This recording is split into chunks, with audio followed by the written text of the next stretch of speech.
Guys, we rewarded ourselves with चटपटे finally after surviving 1 hour of complete viva. अनि मेरो साथीहरूले review दिँदै थिए एकदमै मिठो छ चटपटे भनेर सबैलाई वाउ थियो यो चटपटे चाहिँ एकदमै मिठो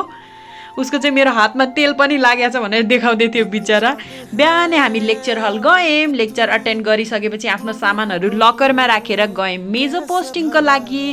अनि मेरो साथीलाई मैले भाइबा पढ्यौ भनेर सोधेको मैले आलु चाहिँ ल्याएको छु चटपटे चाहिँ बनाउनु पर्छ भाइबाको मलाई थाहा भएन भन्दै थियो बिचरा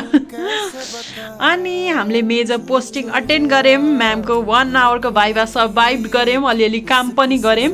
अनि सेकेन्ड हाफमा हामीले चटपटे बनायौँ मेरो साथीले तेलै ल्याउन बिर्सिरहेछ अनि उसको घर गएर हामीले पहिला तेल ल्यायौँ कस्तो नजिकै थियो कि उसको घर अनि उसको घरबाट हामीले पहिला सुरुमा तेल लिएर आयौँ तेल लिएर आउँदा माथि हामीले चपिङ बोर्ड पनि उहाँ क्यान्टिनबाट चपिङ बोर्ड मागेर ल्याउँदै थियौँ यस्तो घाममा यो साथी चाहिँ लजाउँछ क्या एकदमै लजाउँदै ल्याउँदै थियो अनि माथि आएर हामीले पुरै सबै काटेर सबै वास गरेर राम्रो बनायौँ अनि त्यसपछि चपिङ गर्नतर्फ लाग्यौँ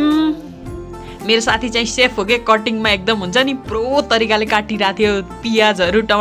आलु त्यसपछि खुर्सानी अनि त्यसपछि आलु सबै मिसाएर मजाले त्यो फाइनली काटेको थियो कि मजाले सेफले जस्तै अनि हामीले सबै खानेकुराहरू जति चाहिँ सबै ओपन गऱ्यौँ अनि मिक्स गर्न थाल्यौँ सानो सानो टुक्रा टुक्रा बनाएर मिक्स गर्न थाल्यौँ अनि एकदमै पुरा चाट मसला के ल्याएको थियौँ सबै मिक्स गरेर अनि सबै साथी मिलेर खान थाल्यौँ यस्तरी हाइजेनिक वेमा खाइरहेको थियौँ अनि कोक पनि ल्याएको थियौँ हामीले स्पेसल्ली अनि कोक खायौँ अनि सेकेन्ड हाफमा फेरि हामीलाई चिया खाने मन लागेर चिया पनि खायौँ अनि भोलि भाइबा छ guys bye bye see you tomorrow अर्को साथीले भोलि भाइबालाई पढ भन्दै